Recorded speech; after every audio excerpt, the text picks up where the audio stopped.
egameni kaJesu kuphi nakuphi lapho ukhona khona.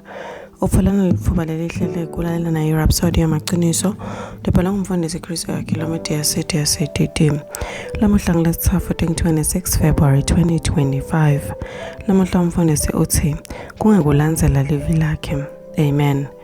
Johana 16 verse 13 uthi kunjani pho ngesikhathi yena moya weliqiniso efika uyawuniholela kulo lonke liqiniso ngobe angeke adikhulumele kwakhe kofa loko lakuvako uyawukukhuluma futhi anikhombise timvo letisetakwendeka. Amen.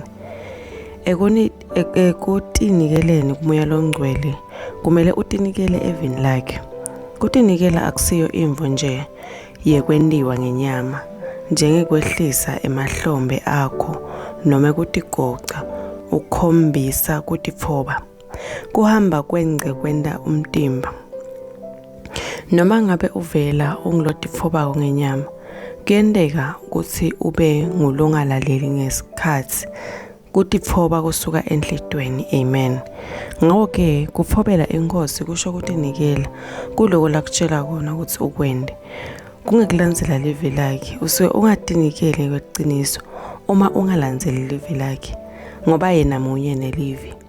Uma ufuna ngaloko liqiniso kuconza uphindze uhambe ensamveni yaNkulunkulu lephelele ngalokuchubekako necondzisisa teluhlelo nemibono yakhe etingcingweni tonke temphilo.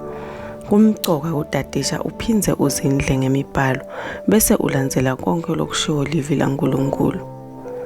Uvumela livi laNkulunkulu liphile kuwe futhi lehlule imicabango yakho. Uma uchubeka nekuvumela livi laNkulunkulu liselibuse ingcondvo yakho, tinqumo takho, imbono yakho nendlela lobona ngayo timvo, kulapho moya atawuchubeka alawule impilo yakho. Amen. Ukuhola ngelivi lakhe kunalamanyenti yemiphimo emhlabeni kodwa inkosi Jesu yathi timvu tami tiyaliva livi lami nami ngiyati futhi tiyangilandzela. Johana 10 verse 27. Amen.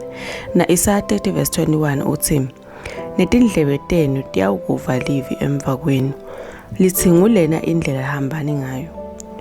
Ungalehlukanisa kanjani liphimbo loluvako kuphela ngelwati lakho kwelivi laNkulunkulu nje lokungenda uconze bese ulandzela ukhola kwakhe.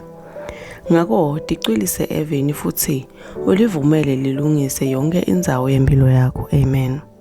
Kuchubeka nesifo ngafundza baseRoma 8 verse 14, Jahobe 1 verse 22-25 netihlabelelo 119 kuya 105. Amen.